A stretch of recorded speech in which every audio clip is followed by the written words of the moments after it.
Hey everybody, Prepper Nurse 1 here. Today is Tuesday, May 29th, 2018. So, another busy day at the homestead here. We got up early. I'm going to show you a couple of things and I'm going to get into the subject. So I just wanted to show you a couple of things real quick. One of the things we did today is we went downtown and picked up some more fruit trees, okay? So I picked up this one over here is a cherry tree. That one is a nectarine. In the front is a nectarine, and the one in the back here is another plum tree. Okay, so picked up a plum to replace the plum that we lost last year. Picked up another cherry, and I picked up 2 nectarines this year. That's a different fruit this year. As I've said before, I want to add 4 fruit trees a year, every year. So we had 13 altogether, 1 died. So now this will give us 12 fruit trees up here at the homestead. Okay, so we did that first. My neighbor Greg gave me some rebar because that's what I'm going to use to help hold the fencing around the fruit trees so that I can get them in. Okay, so secondly, as you can see, we have our new lawnmower. I picked this up. It has a bagger as well and stuff like that, but I'm not going to be using a bagger. I want all the clippings and stuff to go right back into the earth to help with the earth. So I never bag up my clippings because it's really good for the soil. So I picked this up. It was with tax. It was like 230 bucks. So again, I'm going to mention it again. I had 2 different donations. One was for 200. So that was from the Oppenheimer Ranch project from Diamond. So I'm going to say it again. Diamond, thank you so much. And I had another one of my subscribers donated 20, and I don't know if she would want to be mentioned, so I'm not going to mention her name. And so out of the 230, 220 of it was donations to help us out here at the homestead. And I just want to thank you guys so much. You have no idea how much that means to me. Okay, it really means a freaking ton. I appreciate it a lot. And it's obviously I've already hit in here and I hit over here, and I'll show you. One of the other things we were doing, I mulched a little bit around this cherry tree here. Not a whole lot, because what you want to do, guys, okay, when you're mulching around like the fruit trees, you want to go 1 inch to 1.5 inches deep and not bigger than the canopy of the tree itself. Okay, so obviously you know, this is what is growing here. As you can see, it's coming out of the part there. The top part is probably dead, but the tree is alive and it's growing. I'm going to have that fenced in today before the sun goes down because I do not want the deer coming and eating this lower part. Okay. One of the things that we were working on this morning, we got out here early, my mom and I did, and it may not look like it, but this is 5 bags of mulch, and I'm going to walk you around here. I was hitting in here with a lawnmower as well, okay? So we have more rocks added over here that I've pulled out so far. But, so we mulched all around the tomato plants. I started mulching around all the other plants here. And we did these ones here as well. I'm going to be adding more mulch, guys. I just, like I said, this was 5 bags of mulch and I have 12 altogether. So I wanted to save some to use around the fruit trees for now. And I will be getting more mulch. This is like so dry in through here. It's unbelievable. And the mulch is going to help keep the moisture into the ground. Okay, so we're going to, I watered last night and it stayed really good. And then, like I said, today, you know, everything just dried up again. But we started putting the mulch down, as you can see. So that's what we were working on. This tree also is going to get mulch around it. I'm going to pull the weeds out around the tree itself, and then we're going to mulch around here, and that is also today going to have the fence put around that. So if I don't just do but these 2 today, I'm going to be happy with that. It is brutally hot out here, so I'm going to mulch also around, these are the grape plants that we had put in the first year we were here, okay? So I'm going to mulch all through here as well to help with those as well. So that's what's going on. It is brutally hot. I'm going to show you the sky. It is actually pretty gorgeous for the most part. It's been really sunny today. Just a few clouds. And look, guys, no chemtrails today. Pretty cool. So, but a few clouds here and there, but for the most part, really sunny. probably 90 degrees. So I wanted to tell you, yesterday we ended up pulling in 5.5 kilowatt hours, which was the new record for the year. And already today, and I'm going to tell you what time it is right now, it's 4 o'clock right now, we've already pulled in 5.4 kilowatt hours today already. So I'm sure that by the end of today we will have a new record as far as output on the solar. Okay, so now let me get into, I wanted to show you, we continue to work here and trying to get things done and just working at things methodically, but we had to run to town. I had to get a new lawnmower blade for the other lawnmower for Greg, and I took that back to him today.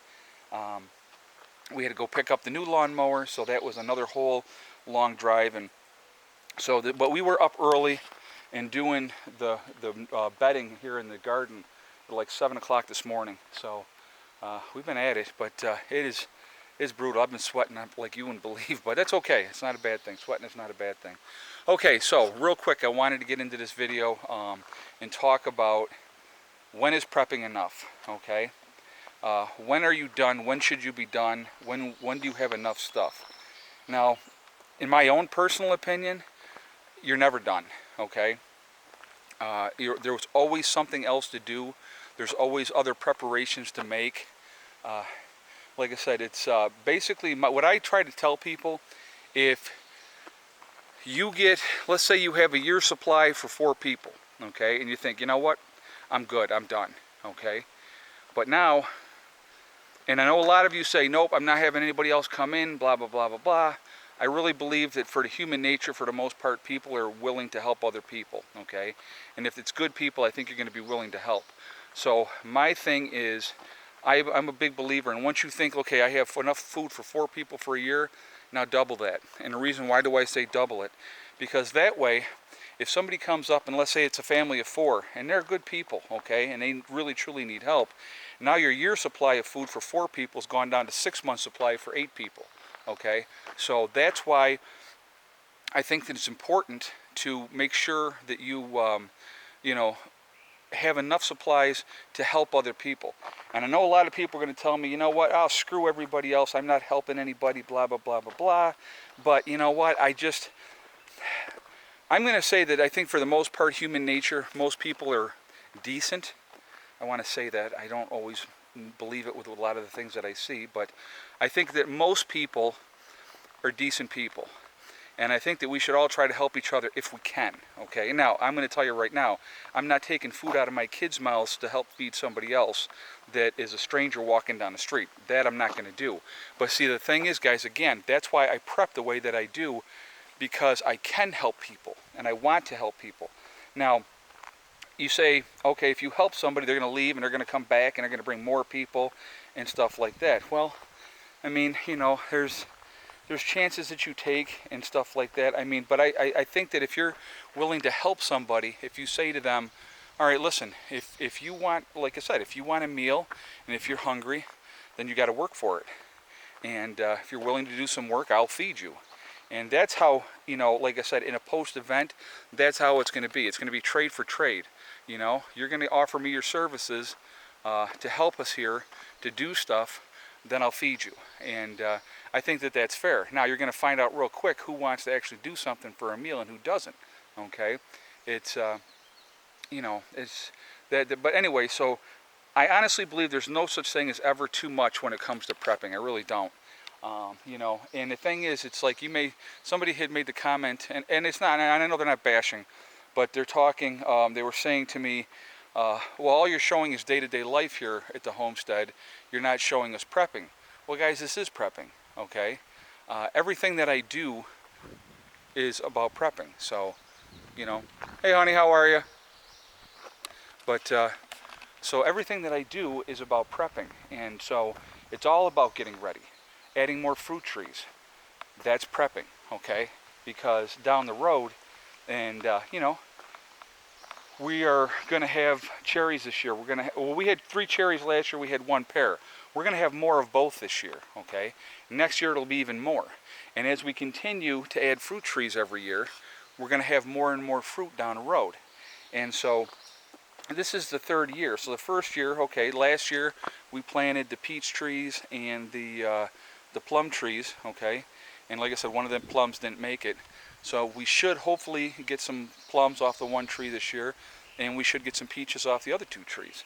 You know, and maybe it's 1 or 2 this year, but next year it's going to be more, and the year after that it'll be more. You know, so it's always adding more stuff that's going to help you down the road and make life better, make life easier. Now, at the same time, you can say to me, Ed, well, geez, you know what? What if nothing ever happens? And I love that one when people say that. What if nothing ever happens? If nothing ever happens, guys, here's where I've come in a 5-year period. Okay, we went from being before heavily in debt. I worked all the freaking time, and it was insane. Okay, now 5 years later, we just paid off the building this year. I just got out from under the IRS this year. So those are 2 big expenses right there. You know, the property is paid for. I don't know anything for the property. Yes, I pay taxes. You can't get away from taxes. That's just part of life, unfortunately. But the thing is, I don't have a land payment. I don't have a mortgage payment. Oh, I did want to mention too, I just had, they come twice a year to fill up my propane tank, okay? They come in the spring, and then they come in the fall. And it's a 300-gallon propane tank that I have over there. So over the course of the entire winter, that we use the gas from the propane, and I just basically use it for hot water. We don't use it for anything else. Used a grand total of 49 gallons of propane from like last October until they filled it up here last week. So I'm going to tell you what, it's not bad at all. You know, so that propane could last me a very, very long time. But, you know, that's why I have that too. Again, to me, that's a prep. It's another way of prepping. And we just, like I said, we just keep doing what we got to do. So anyhow, that being said, never stop prepping, never give up prepping, because things are going to come up, guys. There's going to be other people that you probably will help or want to help. You know, yeah, you know what, people may laugh at us and it's all a big joke, the prepping, but, you know, it's not a big joke, and it's nothing to laugh at. And here's the thing, is the price of food is never going to go down. So if you continue to prep, and let's say 6 months from now, or a year from now, you go, okay, and I'm going to start using some of my preps and restock it as I go, that stuff that you bought a year ago is not going to be as cheap as it was then. It's going to cost you more. So having that extra food is not a bad thing, ever, ever, okay? And like I said, if nothing ever happens, I have a wonderful property that basically I pay my taxes every year, and I live here, and it doesn't cost me really anything. We burn with wood. I have the solar system, which is getting tweaked every single year. Every year that we've been here, we've added on to our solar system. So, and again, this year, we're putting in the solar mount, and I can't wait to get that in to see what that's going to do. But the thing is, these are all preps. This is all about prepping. This is not about just, okay, making our lives more comfortable. Now, is it making our lives more comfortable? Absolutely, yes, it is, okay? And that's part of it as well. But it's all with the foresight of thinking ahead and planning ahead and being ready for whatever is coming. And like I said, we never know what that's going to be, guys. You really don't. So never stop prepping. You know, it's like, so kind of the title is going to be misleading, when should I stop prepping? But, you know, don't ever. And even, like I said, and for you guys that are new and doing it and don't even know where to start, like I said, you start out putting together a 2-week supply of food and water, okay? You do that first, and then once you get to that 2 weeks, just keep building from there. And believe it or not, in a very, very short period of time, you're going to have quite a bit of food and water. And you'll be amazed how fast that'll grow up, okay? You really, really will. So that's what I'm going to always suggest to you. Never stop, keep at it, and you'll be surprised. And if you're just starting and you think, oh my God, I'm late in the game, remember, guys, 95% of the people in this country, and I'm just going to go by the United States, and I'm sure it's the same way around the world, 95% of people do not have a 2-week supply of food and water.